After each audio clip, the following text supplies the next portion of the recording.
Un saludo muy cariñoso para ustedes en este día, lunes 3 de agosto. Leemos el Evangelio de San Mateo en el capítulo 14, versículo del 22 al 36. Enseguida mandó a los discípulos embarcarse y a pasar antes que él a la otra orilla, mientras él despedía a la multitud. Después de despedirla, se subió él solo a la montaña a orar. Al anochecer todavía estaba allí solo. La barca se encontraba a buena distancia de la costa, sacudida por las olas, porque tenía viento contrario. Ya muy entrada la noche, Jesús se acercó a ellos caminando sobre el lago. Al verlo caminar sobre el lago, los discípulos comenzaron a temblar y dijeron: «Es un fantasma», y gritaban de miedo. Pero Jesús les dijo: «Anímense, soy yo, no teman». Pedro le contestó: «Señor, si eres tú, mándame ir por el agua hasta ti». «Ven», le dijo. Pedro saltó de la barca y comenzó a caminar por el agua acercándose a Jesús. Pero al sentir el viento, tuvo miedo. Entonces empezó a hundirse y gritó: «Señor, sálvame». Al momento Jesús extendió la mano, lo sostuvo y le dijo: «Hombre de poca fe, ¿por qué dudaste?».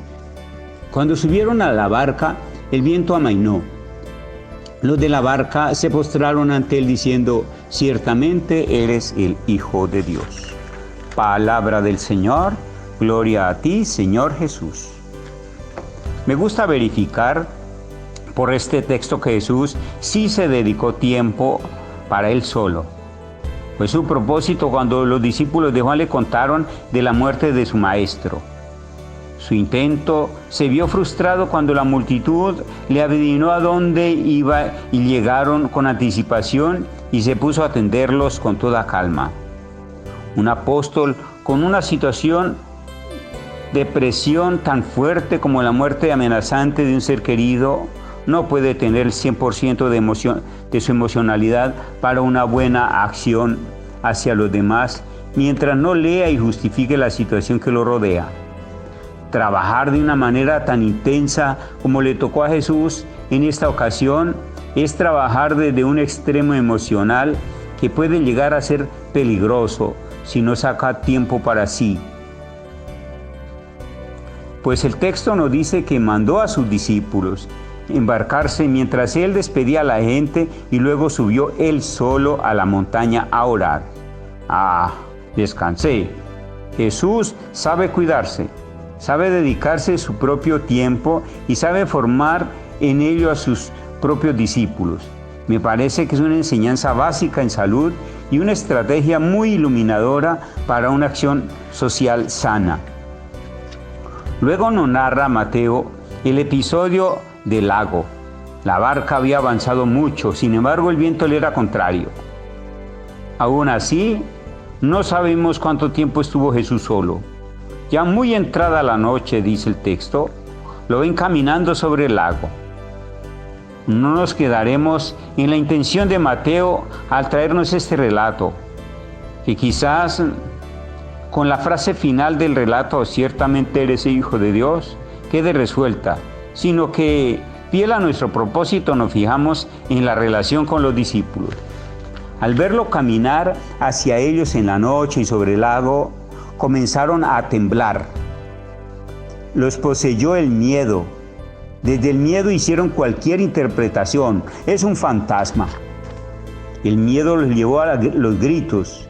Se salieron del control. Interesante el episodio. Los discípulos manejan muy mal sus emociones y les cierra las posibilidades de hacer una lectura más acertada, más concreta. Jesús los anima, se identifica y les ayuda a vencer el miedo. Primero la calma, la respiración profunda, y luego podrán hacer un reconocimiento más efectivo de la verdadera situación. El miedo es una emoción interna, es algo que está dentro de cada discípulo y es desde allá donde tiene que aprender a manejarse. Quizás Jesús esté diciendo: si se descontrolan aquí, así sucederá en cualquier otra situación. Aprender a manejar las emociones empieza por no perder la calma, por echar una mano a la serenidad, que permita hacer lecturas más objetivas y encontrar posibilidades más lógicas, más inteligentes. El episodio de Pedro parece una metáfora que busca ampliar la enseñanza que Jesús quiera dejarle a sus discípulos. Pedro prueba a Jesús: si eres tú, mándame ir sobre las aguas hacia ti. Es un reto. Por Jesús no hay ningún problema que Pedro quiera caminar sobre el agua. Ahí no está la dificultad. De hecho, le dice: ven. El problema no está en el maestro, sino en el discípulo. Por el maestro, los discípulos están habilitados, empoderados para enfrentar cualquier dificultad e incluso realizar cualquier signo maravilloso.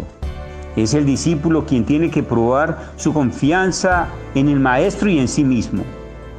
Bajarse de la barca tiene que probar su fe, la fe que tiene en sí ante las amenazas externas que puedan presentarse.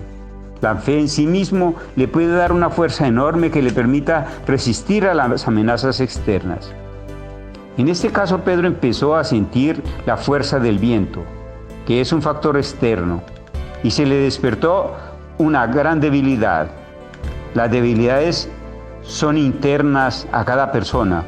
Surgió en él el miedo, y la consecuencia fue el hundimiento. El mismo factor que les hizo gritar al ver a Jesús caminando sobre el agua. Y Pedro de nuevo gritó, buscando la salvación de Jesús. Esa fortaleza se le reconoce a Pedro. Es creyente, es discípulo de Jesús. Es uno a quien la palabra enraiza y tiene acogida. Por eso puede acudir a él. Y Jesús está ahí, sosteniéndolo con la mano y evaluando la experiencia, haciéndole reconocer la falta que lo llevó al fracaso. Hombre de poca fe, ¿por qué dudaste? Te falta conocerte más, identificar tus debilidades y aprenderlas a manejar. Te falta creer más en ti mismo y creer en mí, que estoy contigo, que te mando venir hacia mí. Te falta conocer el origen de tus miedos y aprender a tratarlos, de manera que esa debilidad se encuentre con la amenaza externa y no te produzca un fracaso. Te falta empoderarte de lo que yo te he dado, de lo que significa que estoy contigo, que no solo para sostenerte cuando te estés hundiendo, sino para que seas exitoso en el proyecto que emprendas. Te falta no dudar que verdaderamente soy el Hijo de Dios. Igual sucede ante cualquier otra empresa de la vida. Qué grandes lecciones recibieron los discípulos en este texto, fundamentales para el éxito del discipulado y del apostolado en medio de cualquier situación de la vida. Gloria al Padre, al Hijo y al Espíritu Santo, como era en un principio, ahora y siempre, por los siglos de los siglos. Amén. Oh Santa Teresita, patrona nuestra, enséñanos el caminito de tu infancia espiritual. La bendición de Dios, Padre, Hijo y Espíritu Santo, descienda sobre ustedes y los acompañe siempre. Amén. Muchas gracias por la atención prestada.